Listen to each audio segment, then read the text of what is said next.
I, Officer Frank Hooper, discovered that one or multiple individuals had gained unauthorized access to the evidence room at 1612 West State Street. Among the missing items were assets recovered from the apartment of former FBI agent Hector Monday, including books, clothes, notes, surgical tools, and dental equipment. We are currently running with the theory that this was the direct result of souvenir hunters looking for a piece of memorabilia from the case. End of report.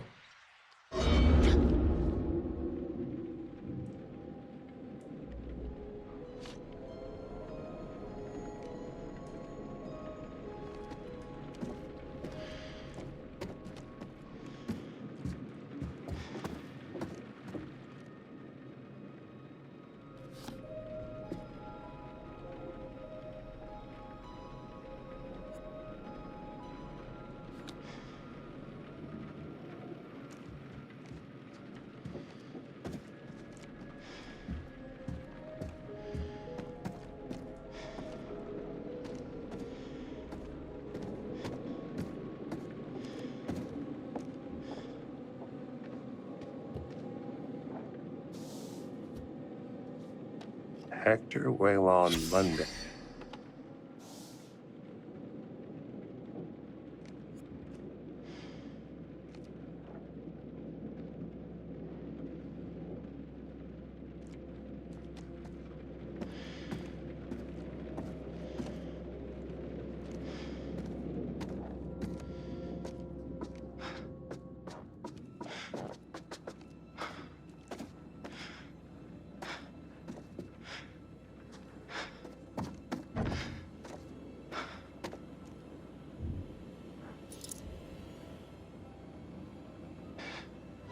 Looks like there may be another boat on the island.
Son of a bitch! Give me a dog any day. Fuck. What the hell was that? You alright?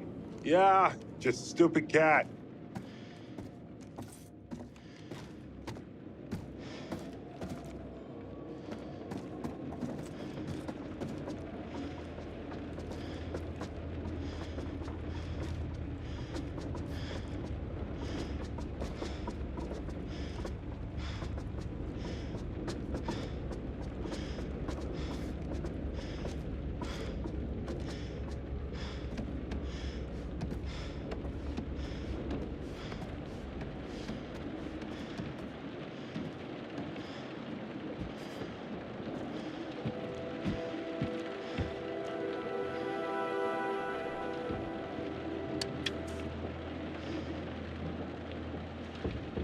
Come on.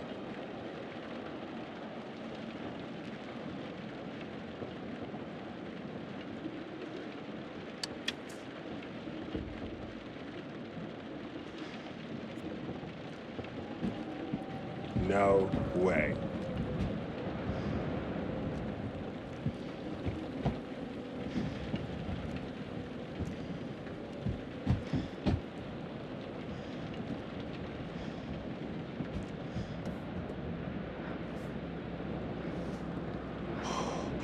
Don't look down. Don't look down. Don't look down.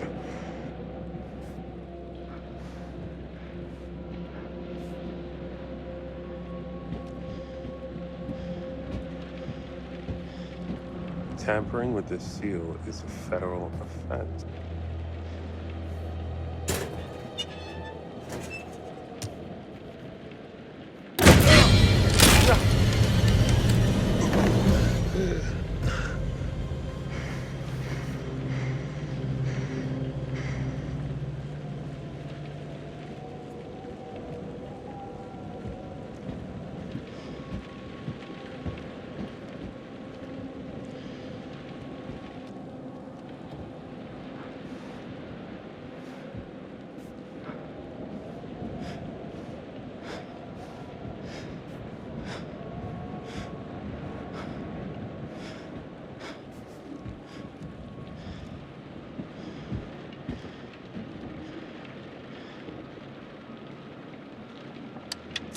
Ow!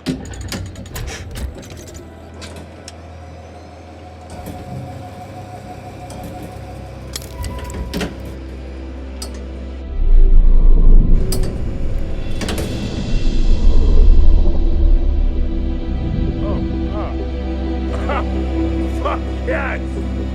Woo!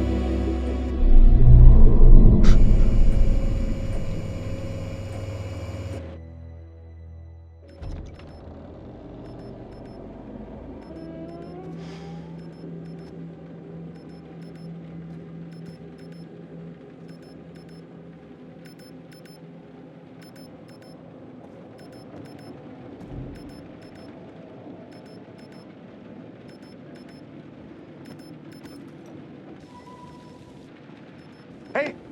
Hey, up here! Jamie! Hey!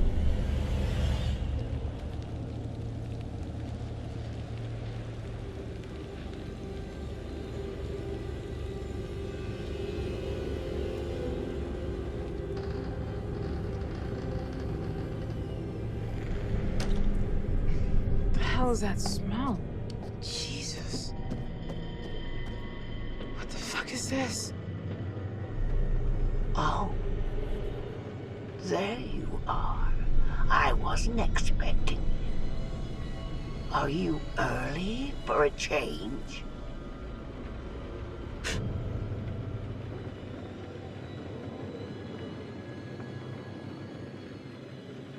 You're a selfish monster. Always have been. Hey, I asked you a question.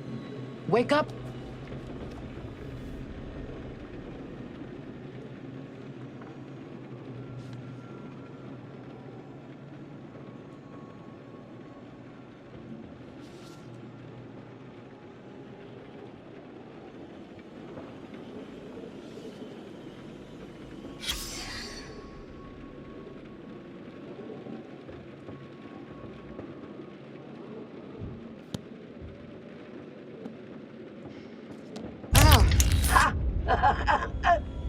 Always right to your favorite page. Predictable little shit. I know you.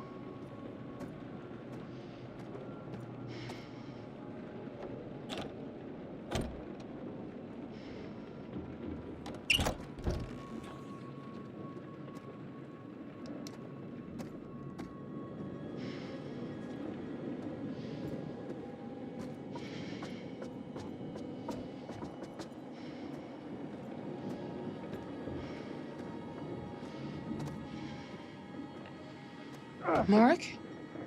Can you hear me? Where the hell is he? Oh, thank God. It's only you. You okay?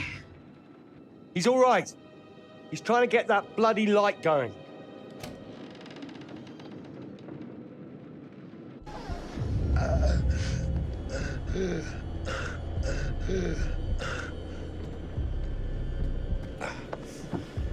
Mark!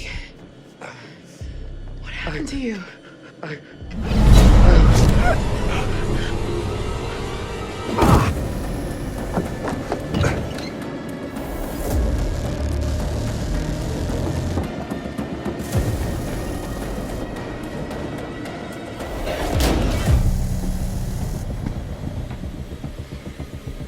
Where's Kate? We have to keep moving. Where is she? Mark, I'm sorry. Oh my God.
What the hell? Oh. Hands where I can see them! All of you! He killed them. No talking! I said, hands where I can see them! Thank God you're here. You have to help us. Until I know what's happening here, no one moves. Shit, behind you! Seriously, lady?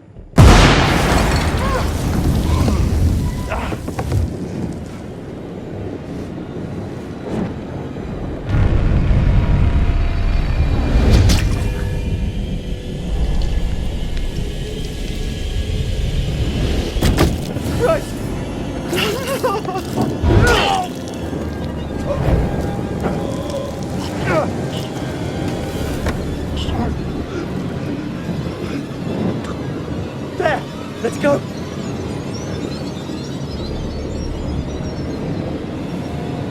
The gun! Grab it!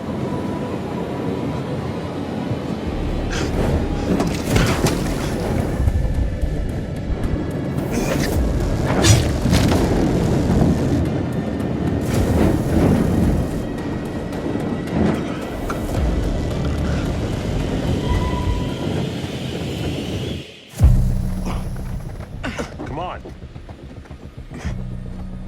This way. This should work. Oh, it's dead. This better work. Come on. Come on. Hey, Connie. Good to see you, boy. Come on. Hurry!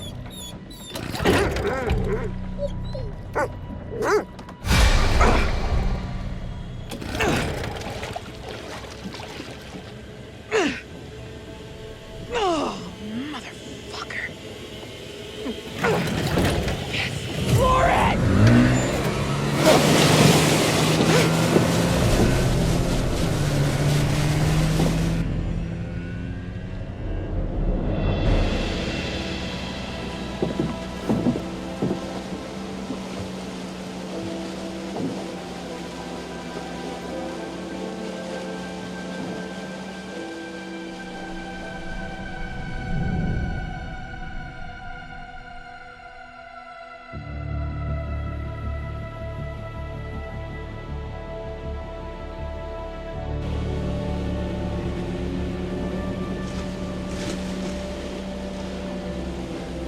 We made it. Thank God it's over. Not all of us made it.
If that song doesn't put a smile on your face, I don't know what will. We have a non-stop block of your favorite classic rock after this break. No damn commercials.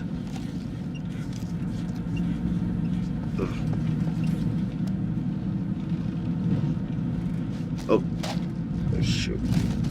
Shit!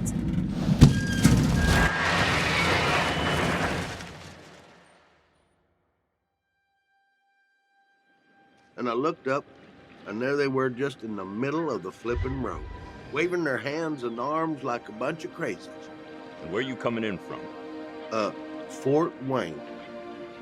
Been driving since 3 a.m. Early start. Well, I was trying to get into the port by 8. Probably not gonna make that now, am I? I'd say likely not.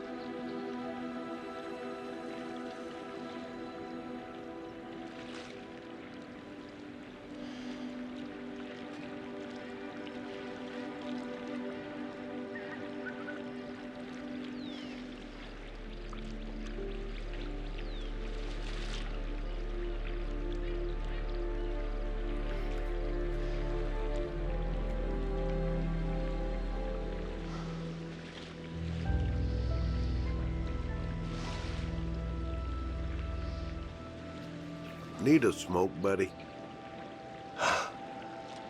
Yeah. Actually, you know what? I'm trying to quit.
Oh, you're here. All good things must come to an end, but how good was the end for our crew? Unfortunately, you lost a few of them. So, rest in peace. Kate. It's a final close-up and cut. It's a wrap. And Erin. The new girl surprised everyone with her courage, but now she's gone to the great audio suite in the sky. What about those who survived? Has the experience changed them? Jamie learned that she had to trust other people and work with them. Mark had to stop waiting for people to tell him what to do. He had to make his own way in the world. And Charlie finally understood that leadership is more than ordering the team around. He had to treat them as equals and let them take the lead when the time was right.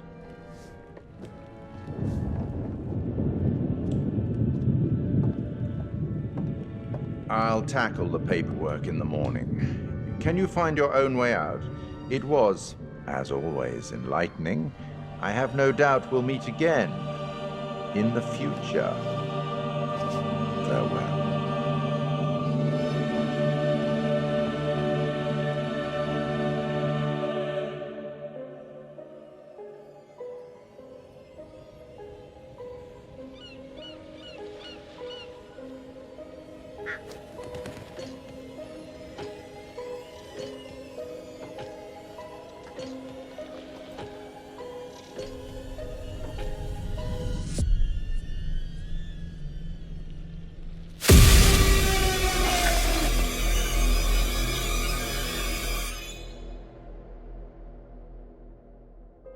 The chain of events are still unclear at this point in time.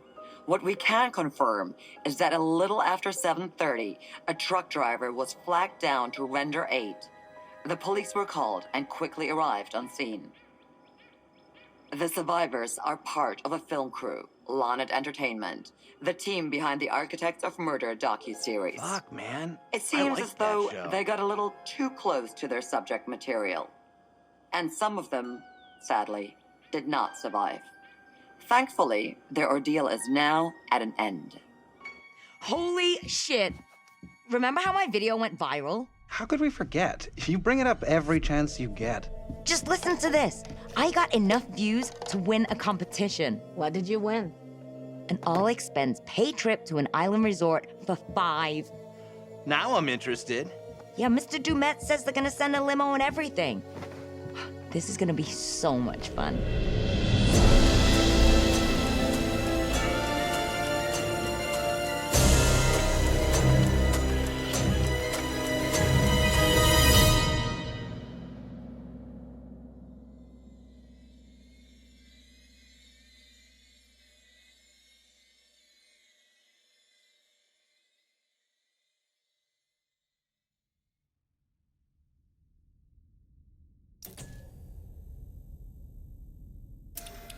Oh, death. Oh, death. Won't you spare me over to another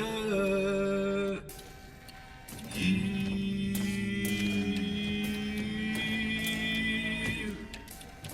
Oh, what is this I cannot see with icy hands taking hold of me? Oh, death and death, none can excel. I open the doors to heaven and hell. Yes, I have come to get your soul and leave your body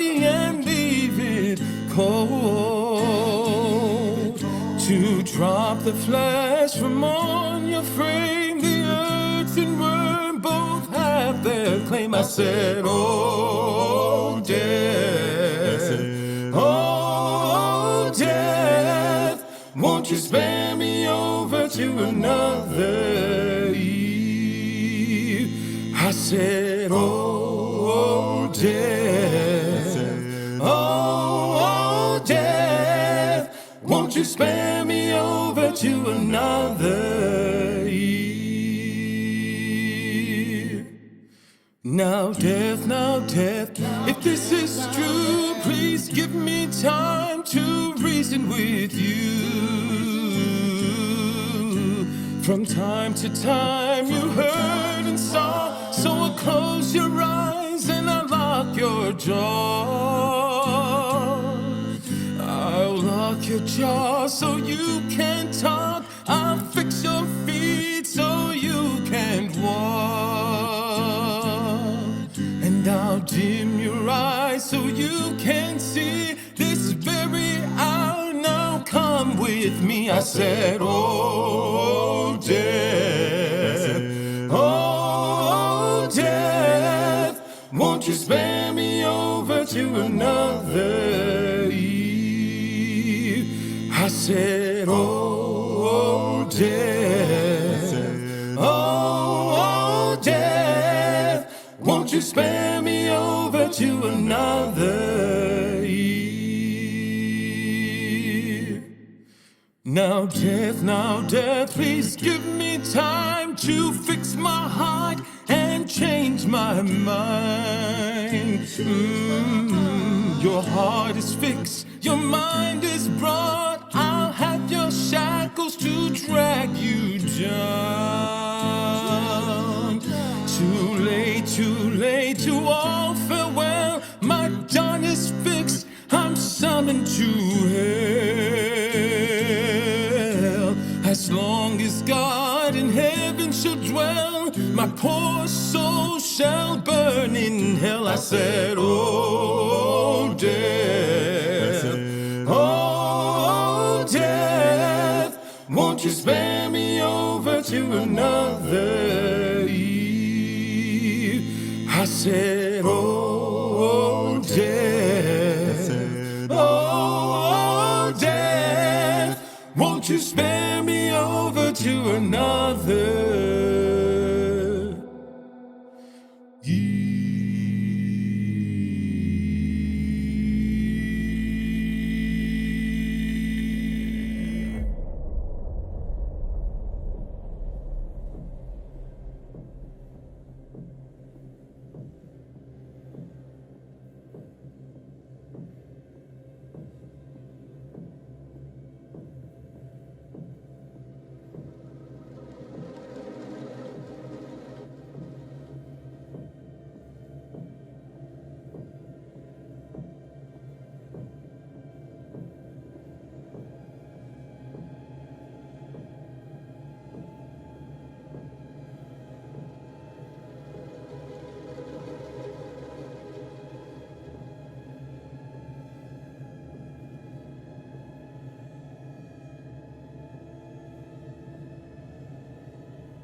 This is Commander Stafford, the forward reconnaissance vessel Cassiopeia.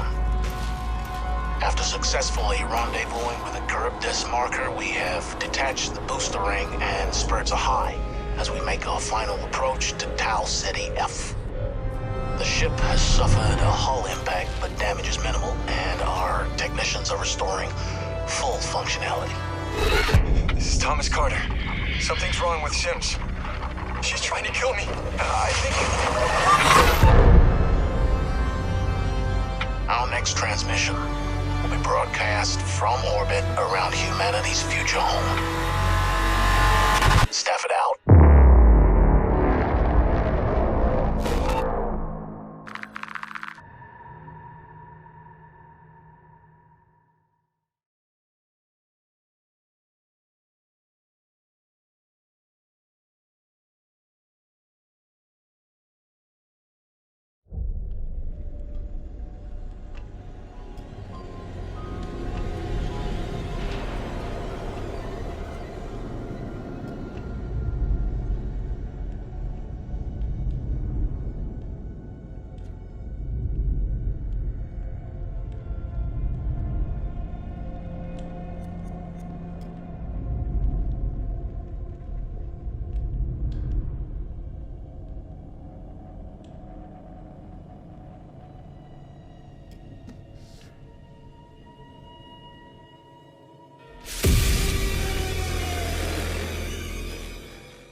My name is Kate Wilder.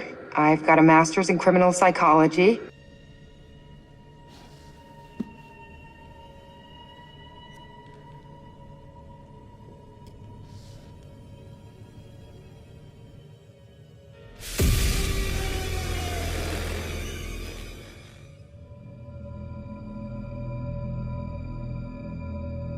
Torture chambers, secret passageways, vats of acid, and deadly vaults. In 1895, Chicago police unearthed horrific evidence of torture and multiple murders at the sprawling castle of H.H. Holmes. Masquerading under the guise of caring doctor, kind husband, and prominent businessman, H.H. Holmes was a contemporary monster, designing his buildings solely for the disposal of human bodies. Torture Doctor, Monster of 63rd Street. H.H. Holmes was America's first serial killer.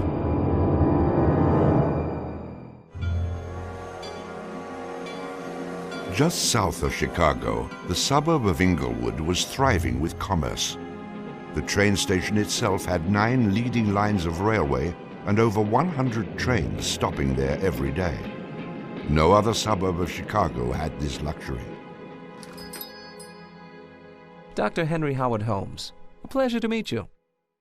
Arriving in Chicago, Holmes finds work immediately at the E.S. Holton drugstore, located at the southeast corner of 63rd and Wallace in Englewood. Several months later, Everett Holton dies of supposed natural causes. Then Claire Holton, his wife, disappears after selling the drugstore to Holmes. Owning the drugstore, Holmes had a steady flow of cash. He would often purchase and resell goods and properties under his numerous aliases. In addition to scamming creditors, Holmes obtained his funds from other phony inventions, such as a mineral water elixir, which in reality was obtained from the city's water supply. 1888, Holmes secures a lease on the vacant property across the street from the drugstore, the southwest corner of 63rd and Wallace. It is here that Holmes will make his horrific dreams come true. He will construct a building for which the entire world will remember him.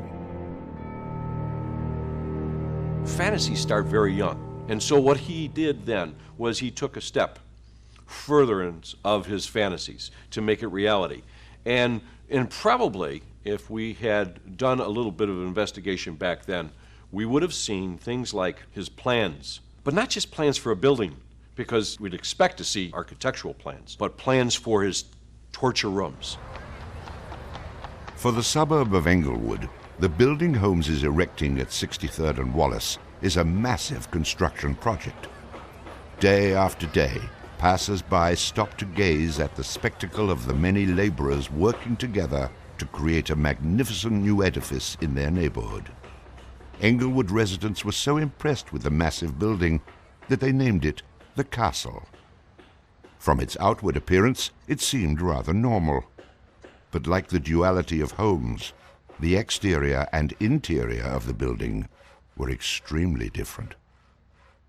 Holmes himself was the architect of the building. He was the only one who knew its design. There was this constant turnover of workers on the building. He would hire a mason to put in a wall and then fire the guy, or hire somebody to put in part of a staircase and then fire him. And there seemed to be several very sinister reasons behind that. One was he managed not to pay a lot of these people because he was always claiming that they were doing incompetent work. But the other, much more insidious reason was that no one except him really had a clear idea of what the structure of the interior of the house was. He had a huge bank vault installed in one of the rooms. And the way he did it was he put the vault in first while the building was under construction, and then built the room around it. And he bought this thing on credit and then refused to pay for it. The bank company said they were going to repossess the vault. Holmes said, well, come on in and do, but if you damage my building in any way, I'm going to sue you for everything you're worth. The bottom floor of the castle housed a pharmacy, jewelry store, barber shop, restaurant, and a blacksmith shop. Behind this innocent facade was a Gothic house of horrors designed by the mind of a monster.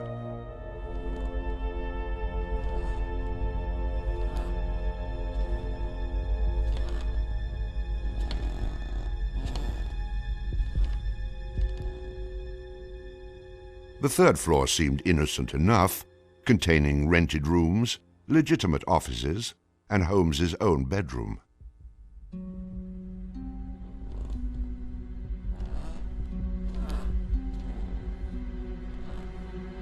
But it was the second floor that contained 35 rooms, many specifically designed as killing chambers.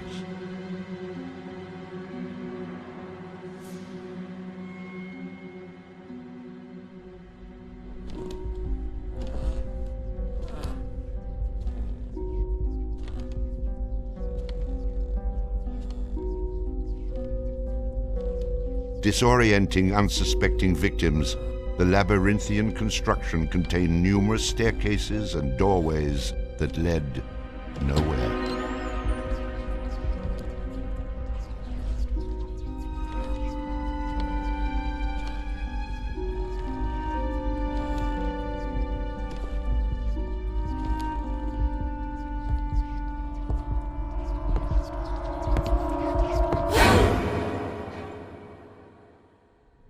For a quick method of hiding a victim's body, a concealed greased chute and trapdoor led directly into the basement of the castle.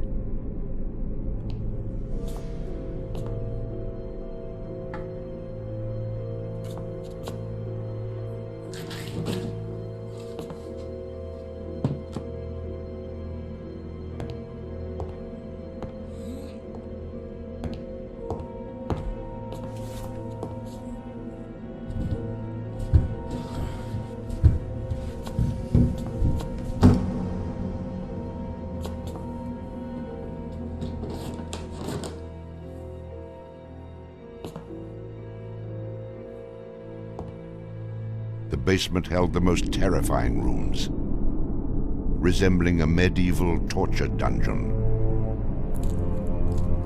Acid vats, quicklime pits, and a crematorium disguised as a glass-bending furnace were Holmes's favorite methods of immediate body disposal.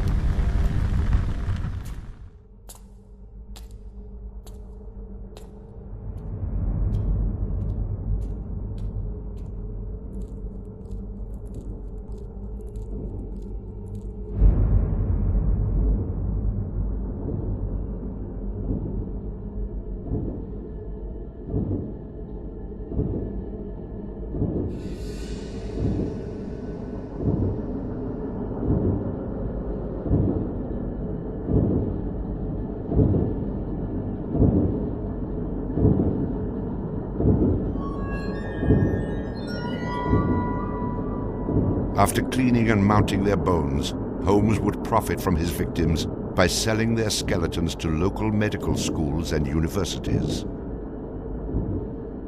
Holmes would make a killing in Chicago, financially and literally.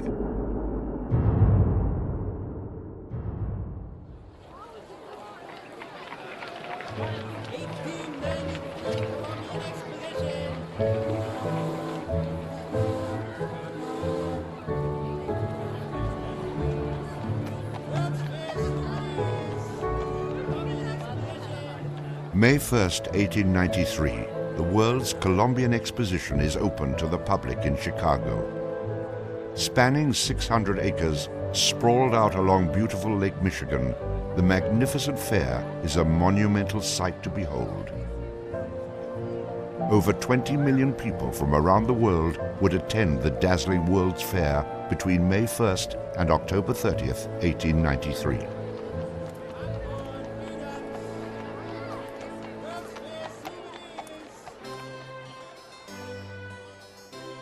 Holmes utilizes the World's Fair as the perfect opportunity to capitalize on his demented design of the castle. Located only a few miles from the World's Fair, Holmes's castle was perfect lodging for tourists. Holmes decides to rent rooms to visitors of the fair. He entirely renovates the upper floors of the castle, bringing in the most modern furnishings and luxuries, all purchased on credit, which Holmes had no intention of repaying. In addition to placing newspaper ads for rooms to rent, Holmes visited the fair with several of Benjamin Peitzel's children, preying on elderly women who flaunted their wealth, making sure he invited them back to the castle for a warm night's stay in a soft bed. They're not calling their relatives, telling them where they're at. They just know that they're going to Chicago to see the Columbian Exposition. Perfect victims, because they're unknown in the city. Their relatives, wherever they came from, know that they were coming to Chicago, and they never came back. Now, how do you start to find them? They don't even know where they stayed. Perfect, easy victims. I'm sure some of them got in and out of his place with no problem. And others, they walked in and they never checked out. Some of the rooms had been completely lined with asbestos to make them soundproof. Hidden in Holmes's office was a master control panel which connected to gas lines leading into airtight sleeping chambers. Holmes would lead his victims into the rooms, lock them in, and turn on the gas, asphyxiating them while watching their demise. Let me out! Holmes, let me out, please! Holmes! Holmes! Holmes, please! Holmes! At the height of the World's Fair, Holmes masterfully juggles his castle businesses, renting rooms, dodging creditors, selling skeletons, and attending to the needs of the many women in his life. I have had many young ladies in my employ, most of whom are still living in and about Chicago, whose parents and friends know only too well that far from being their seducer, I have done much to materially help them in their narrow lives. Being a personable, attractive young doctor and businessman, Holmes won the hearts of many women throughout his life. At one point, Holmes managed to secretly have 3 wives, each never knowing of the others. In 1890, Julia Connor became Holmes's employee and mistress, living at the castle with her daughter Pearl. When she became pregnant and demanded marriage, Holmes agreed on the condition that she allowed him to perform an abortion on her. She agreed. Neither Julia nor her daughter Pearl were ever seen again. Just a week later, Holmes sold a clean, articulated skeleton to the Hahnemann Medical College for nearly $200. In 1892, Holmes acquired another mistress, Emmeline Sigrand, and employed her as private secretary. Holmes sent Emmeline into the vault to retrieve some papers and sealed it, suffocating her to death. Several weeks later, the University of Chicago acquired a female skeleton from Dr. Holmes. In 1893, Minnie Williams became Holmes's new private secretary and eventually his mistress. Minnie was the beneficiary of a property in Fort Worth, Texas, valued at over $40,000. Holmes murdered Minnie and her younger sister Nanny after having Minnie sign over the Fort Worth property to him. In 1894, Georgiana Yoke became Holmes's third wife. He married her under the name Henry Mansfield Howard. Like his other legitimate wives, Georgiana lived out her entire life. On July 19, 1895, Chicago police enter the Holmes castle. The world would now learn of the horrors that the castle had kept secret for so very long.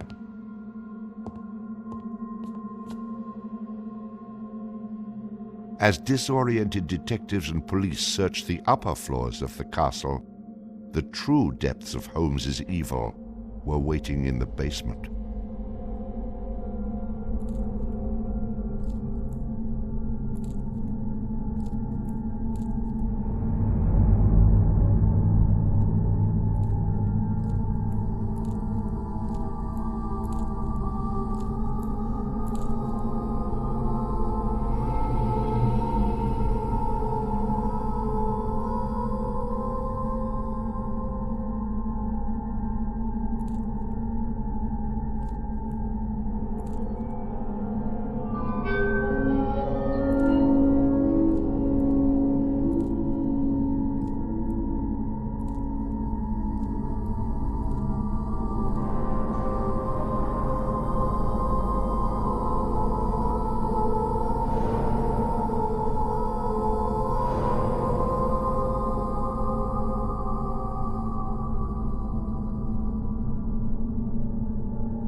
Among the death devices in the basement of the castle, investigators find piles of mixed human and animal bones, bloody women's undergarments, and a wooden dissection table saturated with dried blood.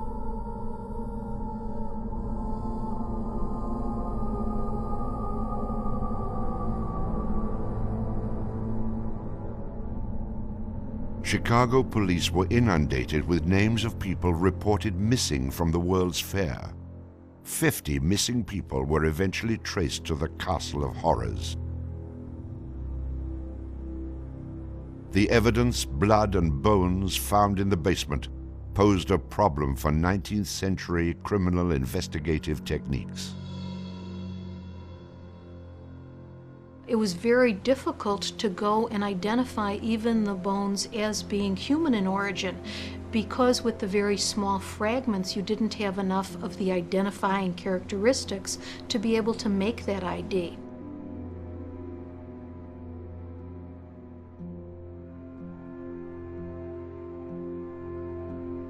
The world is now calling Holmes the Monster of 63rd Street, Torture Doctor, and the Modern Bluebeard.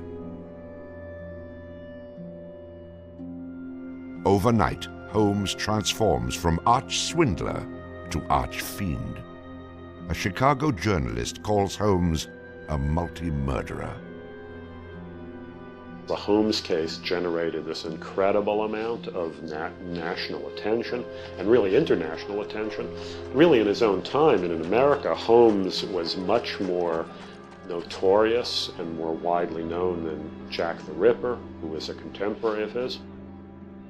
Then as now, people were very, very fascinated to sort of visit the sites of these terrible crimes. And his castle became a kind of tourist site. And there were various people who wanted to take it over and turn it into a kind of murder museum.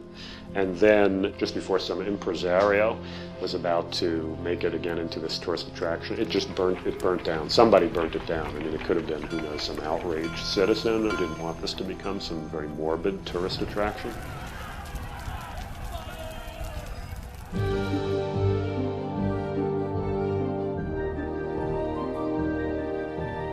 Holmes's trial was kind of the O.J. Simpson trial of the day. It just generated this huge amount of publicity. The case had become a kind of national obsession. Of course, there wasn't CNN or Court TV back then, so it couldn't be covered quite as relentlessly, but it was covered very, very extensively. There were true crime books and pamphlets and all kinds of stuff.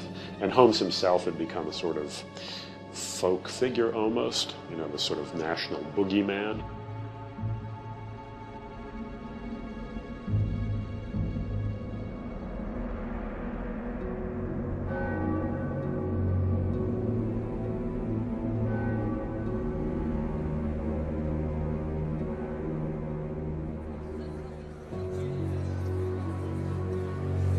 The courtroom fills for the final verdict to be read. Holmes becomes extremely nervous when not one of the jury members looks at him. In his entire criminal career, this is the moment Holmes never believed would occur. He is found guilty of murder in the first degree. Herman Webster Mudgett, alias H.H. Holmes, would be hanged on May 7th, 1896.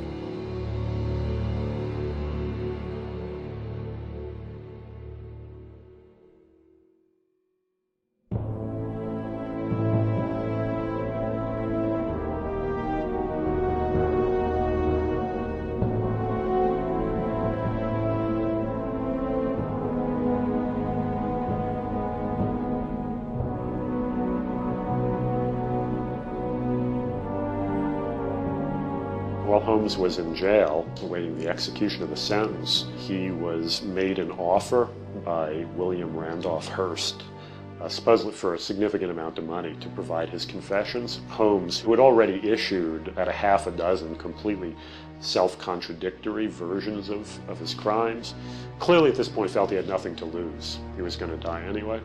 In this confession, he did a complete about-face and portrayed himself as the worst monster who ever lived. He just basically confessed to every crime anybody had ever suspected him of and threw in a few more for good measure. He's reliving the fantasies after the fact now. He's reliving the fantasies of things that he did. She was very willing to do this and prepared to leave the vault upon completing the letter, only to learn that the door would never again be opened until she had ceased to suffer the tortures of a slow and lingering death. The partial excavation in the walls of this room found by the police was caused by Latimer's endeavoring to escape by tearing away the solid brick and mortar with his unaided fingers. I closed the door and turned on both the oil and steam to their full extent. In a short time, not even the bones of my victim remained. It was the footprint of Nanny Williams that was found upon the painted surface of the vault door, made during her violent struggles before death. Only one difficulty presented itself. It was necessary for me to kill him in such a manner that no struggle or movement of his body should occur. I overcame this difficulty by first binding him hand and foot, and having done this, I proceeded to burn him alive by saturating his clothing and his face with benzene and igniting it with a match. As soon as he had ceased to breathe, I cut his body into pieces, and by the combined use of gas and corn cobs, proceeded to burn it with as little feeling as though it had been some inanimate object. I immediately took them to the Vincent Street house and compelled them to get within the large trunk, through the cover of which I had made a small opening and ended their lives by connecting the gas with the trunk. Then came the opening of the trunk and the viewing of their little blackened and distorted faces. Then the digging of their shallow graves in the basement of the house. The ruthless stripping off of their clothing and the burial without a particle of covering save the cold earth.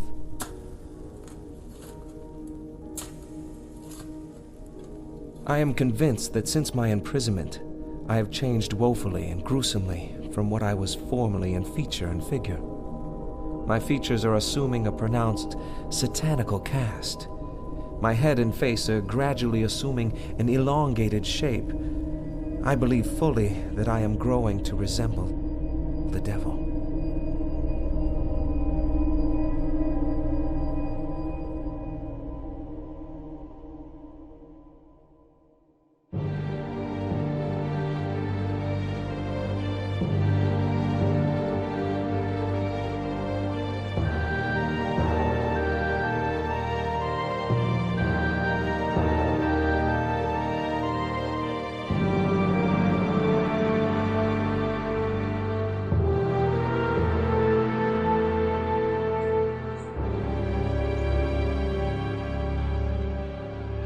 On the gallows, just before he died, he recanted.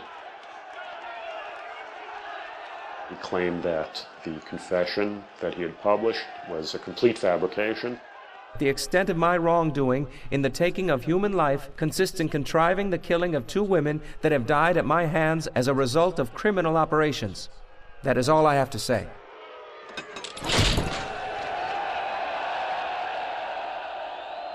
H.H. Holmes is hanged on Thursday,